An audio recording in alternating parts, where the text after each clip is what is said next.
Okay, this is going to be a short video on the secret armory project. So, the bullets here, guys, going to be moving, moving.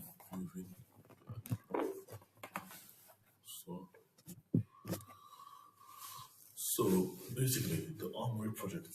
I'm talking about right now. The date is the 20th of February 2026. The time now is unknown. I don't know the time. Basically, I've decided. So, you have a gun, and the gun is a pistol. Let's say the Deagle, Desert Eagle. But the gun is like this. You basically have something like this. I know a gun, but you shoot from here, you squeeze the trigger, you get a hand, so twisting hand. It's not good. It's not good. So I'm trying to make it a gun weaponry. No, I'm not trying to make that. And design a gun weaponry. So design is different from make it, but I'm going to design it first and make it. If we can make it, give us to make it. But the problem with the ICU kind of weapons is they are not ergonomic and they're not human sustainable. They work around humans. The guns, the barrels, and if I remember correctly, when you pull the trigger, the piston hits the primer. No, a piston triggers piston. So pull the trigger, you hit the piston. A piston has rounds per minute, so it has a rate. So the piston is something that push or pull. So a piston pushes or pulls. So the piston gets released, it gets pushed, and the push is the mechanical use of the piston. The release of the piston hits the firing pin. The firing pin the firing pin is about ignites the chamber, ignites basically ignites the firing pin. So the piston hits the primer, hits the primer. Okay, so the piston hits the firing pin. The firing pin hits the primer. The primer contains the cartridge. The primer then ignites the cartridge. The cartridge ejects and the bullet fires. The cartridge ejects and the bullet fires. So that's how bullets work. So the I don't like it because the mechanism. Something wrong with it. It's not human system. It's not ergonomic. So I'm trying to make it more historical from my hands, the hand of God. I actually need to miss a shot. So a shot to fire to someone with GSM. So I'm trying to have something that resembles the cheek shape of my hand of God, my own hands, which I call the hand of God, because it should never miss a shot. So this one is trying to design a new type of gun that's built around the mechanics of my hands. So no, so if I think like dropping weapons, it's not allowed. It can't be dropped. It's be steady. It's like a head chicken. So basically, chicken's head is very stable. If you look at a chicken's head, in your boat, you look at a boat right, chicken. The eyes are, you give a boat camera, a GoPro, you go on a boat ride on the sea. The GoPro will be, and you holding the camera, different to you holding the camera, and the chicken will put it on its head. Chicken has kind of a natural lock system. That's like a GPS, like, my GPS system, half rotation.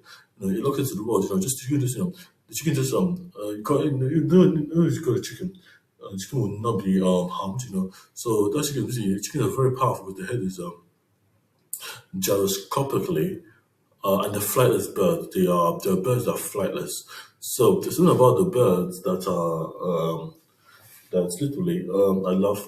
But the chickens usually the ones of the desert eagle model. So I don't like the having the some of the designs of the system, but this is about a gun. If I'm right about it, but just remember. So again, what I don't like about it. So you have the trigger. The trigger pushes. You get recoil. Push it causes recoil. So trigger pull hits the piston. The piston creates some rounds per minute. I don't like that. So you can have a delay. You can have a gum jamming. Gum jamming should never be allowed in this kind of trunk. So you always have a pull, it fires. So business have a pull. Imagine business have a pull. Pull. So everything has a half pull. This is a half pull. So half a pull of a system in a piston. That means you have something being pushed against. Something with double, something that's holding the bullet away from being shot. And that's the safety mechanism too, because it's being pushed too. So you have to, the safety mechanism for safety guns, you can't have the gun in the back seat or something like that, and you're gonna have a push and a pull, and the pull will be there. So you're gonna have a push and a pull, and then you're gonna have something that's so you get a push pull. So the gun also is what I'm remembering is when you put a straw in put a gun, you pull it back, you pull back. Why can't you push forward? It's still an example, push forward your thumb. So your thumb is half your finger, but it serves a different purpose. So your thumb is to coordinate like a motion of angular motion. So you see like so you can use like a control. Well, we can just push your thumb, pull like a flicker. Because so this is half your thumb, half your finger. So you fast your so this is your pinky, this is my thumb, pinky, middle, ring, finger. So this middle finger here, this is a ring finger here. So you're gonna have something there. So why would you just flick the push, flick like a push, a flick, a flick, like a push, push down, to ignite. Why can't you just have something that pushes down, like a flint lock gun, instead of like a clock in the gun and reading a barrel, with chamber in the barrel called chambering. Because the barrel is slightly, because when it's chamber, it's going to go out. So I'm trying to find a way to make sure the chamber is always ready for a gun. So like you got a flint lock on, you pull down that flint, you pull down the rechambering system. You put that so when you shoot a gun, that's to rechamber it. And how you rechamber it is you either reload or with the fling of a gun, you rechamber it because the pistol, so you don't go and empty the whole magazine. Because reloading is in two steps. Chamber is in two steps. Chamber is reloading and rechambering. So chambering. So you can have that one in a shotgun, but that's because of space. So in a buck shotgun, like for example, dare I say, you have to rechamber. But the chamber is not a bad thing to say. It's just that the system must ensure that it holds this kind of stability. So you got the gun and you got bullets. You don't want the bullets to fly out the system. So when you got bullets in the system, you have to ignite first. And when you ignite the chamber, the cartridge basically holds the bullet before his fire is open. So I remember these guns, So the flintlock is what I'm looking at, and the single. But I want something that my hands, my body, my hands, from start to finish. And from start to finish, I mean like I'm just holding the gun, just in an idle state, It respects me being a human being. It respects me being, walking around with a weapon. It's like weapons model. So I'm calling it a weapon model, but it's not kind of aggressive. It's not like it's like a kind of a design for. I'm just parenting for now, but this is safety critical rules for a gun that doesn't attack the user. It doesn't go back and attack the user. It doesn't go. It can't be used against the person that's using it. It's the hand because you have the hand of God. You have the controller, you're the controller. So you're the controller system. So the gun is it's like literally mechanical system. Is by design. It's not functional first. It's design first. It's functional first. So it's functionality first. What do you want to do functionality? But it's design oriented. So it's not about functionality. Killing people. It's basically functional design. How the system looks. Based on terrain, the weather. And what it can hold. But the opportunity is really a sparse mod. It can be used any house you want from, and it's tripod. If you have a flintlock, you reload, you chamber, you let it go, you hit your chamber, you put it, push something, chamber, no, you push up, you chamber, and then you push something, and then you now reload it again. Because can I just flick it, flick it twice, but it's only a half, so everything's done half. So if you have a piston that pushes, pulls, and then you have pushes, and then you have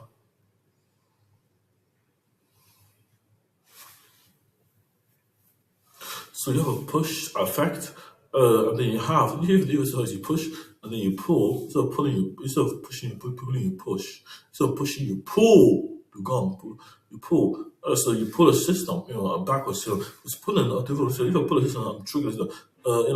Basically, if I can pull it, so basically trigger is pull. So you push. Sorry, you push.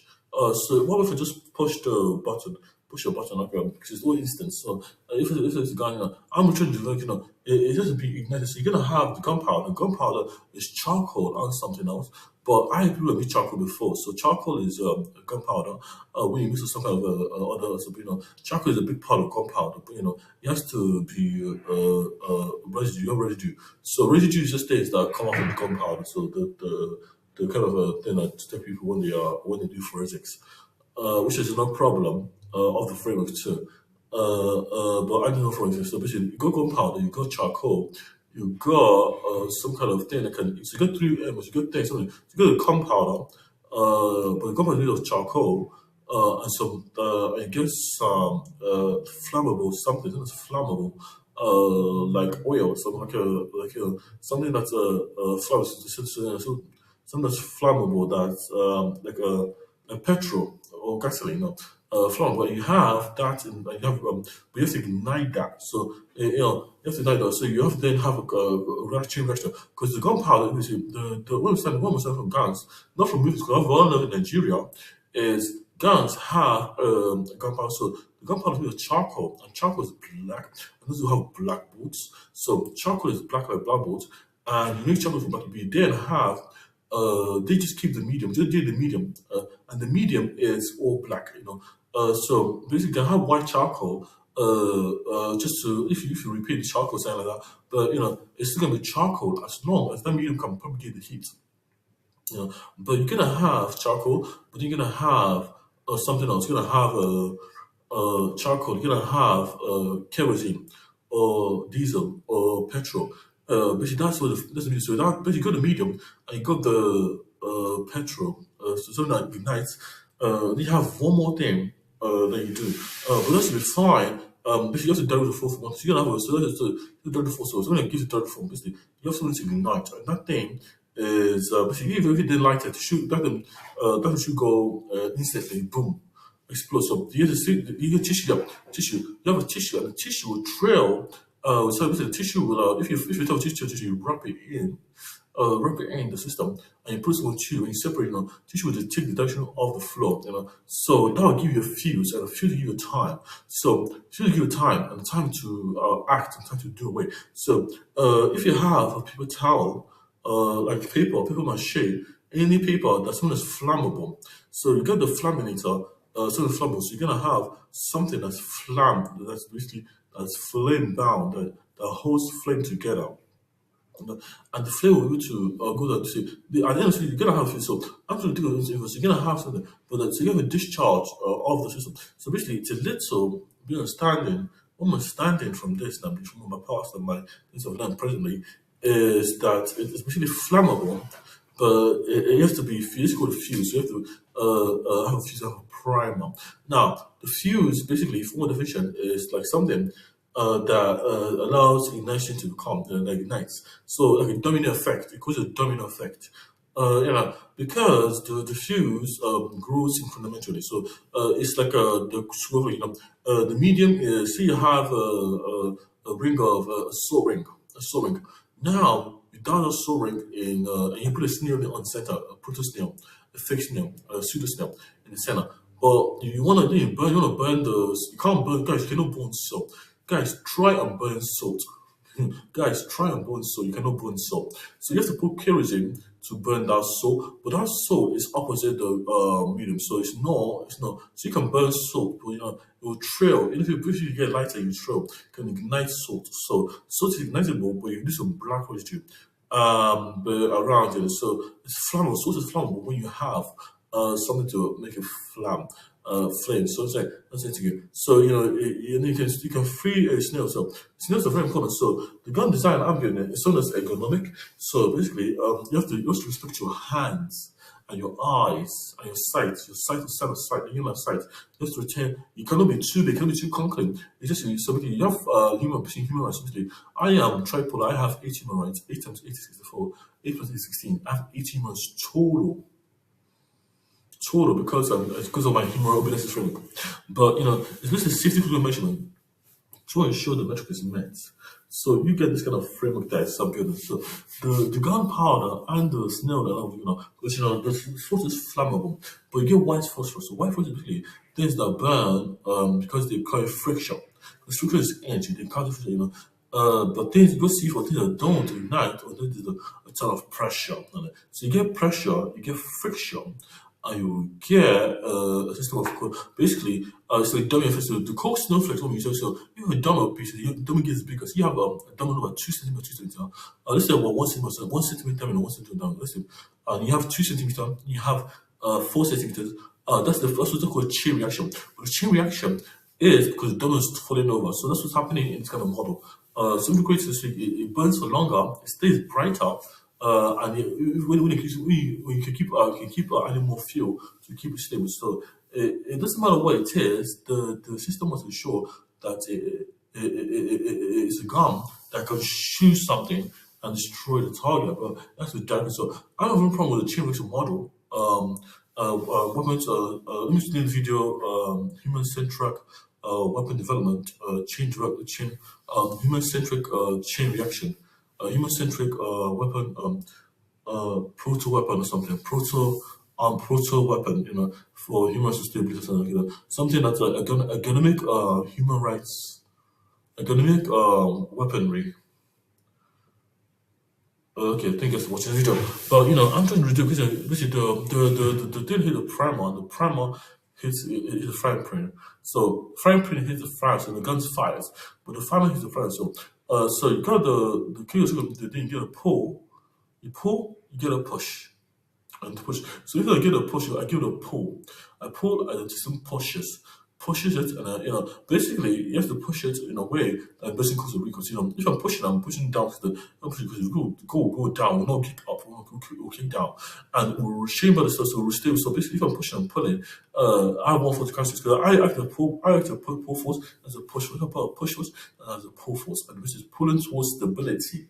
So it does you don't need to find the recoil pattern of being a circular momentum. When I shoot a colorful wall, and this is check. That's what you should check stuff. So normally I shoot at walls in games, video games, to shoot at systems of walls, to see how the recoil pattern is.